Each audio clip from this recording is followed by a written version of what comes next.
All right, team. This is a quick video on how to do the 1099 thing in QuickBooks if you don't have Keeper. Um, Again, in Keeper, it's a little bit easier because Keeper will automatically filter out for those who have $600 or more. On QuickBooks, you kind of have to go through your vendors one by one to see whether or not they have payments in 2024. So the first thing I do is when I get into QuickBooks is I go to expenses and then I click on vendors.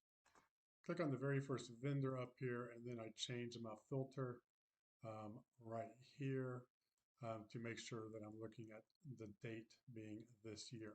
A lot of times it defaults to the past 12 months, and we don't care about November or December 2023. We only care about payments made in 2024. All right, so remember from the email, people who get W-9s or 1099s, sorry about that, are people who provide services, corporations, not corporations, but LLCs, partnerships, sole proprietorships, and individuals who provide services to which you get paid $600 or more. Now, we are still in 2024, so what we're going to do is we're just going to make a list of any possible LLCs to whom we need to get the address and EIN, or TIN, taxpayer identification number, employee identification number, information from there. So I opened up my client. I went to, did my filter to this year. Now I click through. Now, the very first one I have here is 24-hour road service.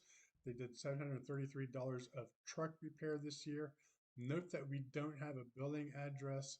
So we click on them. So what we do here is we want to click on edit, scroll down, and we want to make sure that we have track payments for 1099 checked. So if it's not checked, check it so that the check mark is in there and click Save. Now I'm keeping a separate list of the clients to whom we need information from. 24-hour road service is one of them. So again, I would do this in Keeper. I have a Keeper video for that process, but this is a little bit more extensive. 7-Eleven, click at that. They bought fuel, so that's not an issue. A&C mechanic, no expenses, no expenses. Okay, insurance companies you don't have to file a 1099 with, just as a general rule. Aaron Salinas. Okay, Aaron Salinas is a contractor. He's a subcontractor, so he provides service. So on him, I want you to just verify that we have his email address, his phone number, his address, including his zip code, and that we also have his business account, social security number, whatever. If it is in here, it'll have XXX-XX dash the last four digits, and make sure he's tracked payments for 1099. So once you verify that, click on Save. He's good to go. You don't need to mark him down or anything like that. You just go on to the next one, Aaron Tovar. Okay, Aaron Tovar with a subcontractor. We don't have any of his name. Let's go ahead and track payments for 1099s, and let's go ahead and put Aaron Tovar on our list. And I'm just putting it on the list because we don't have the client portal. So if we had the client portal, we would just go ahead and just click on a button and it'd be right there. So then I got to go down to Abel Flores, Abel's Towing. Okay, Abel's Towing.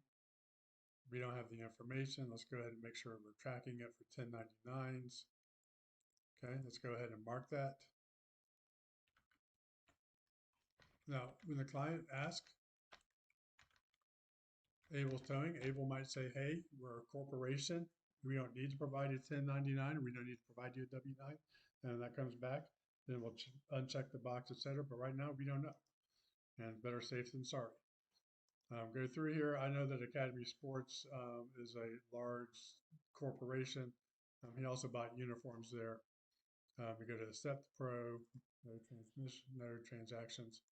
Adam Kramer. Let me just go through this. Now, if you come across companies that you know, you don't have to click on them. Like if you come across Intuit or QuickBooks or McDonald's or Hertz Rental Car or something like that, you know you don't have to do it. HEB is a common one here in the San Antonio area, Office Depot, etc. You don't have to do it. If you look at this, if I go to Adrian Garcia and I found out that he purchased a car from Adrian Garcia or he bought inventory from Adrian Garcia does not need a 1099 because he's buying stuff from Adrian. So that's captured under a different tax process. Um, all right, so that's effectively what you have to do. Just go one by one, make a list of any subcontractors to whom we need 1099 for us, make sure that they are being tracked for 1099 so that we have their information. And if we don't have their information, create a separate list, put that client or put that vendor name on there. And then when we're done, send that list to us and we'll go ahead and request it from the client.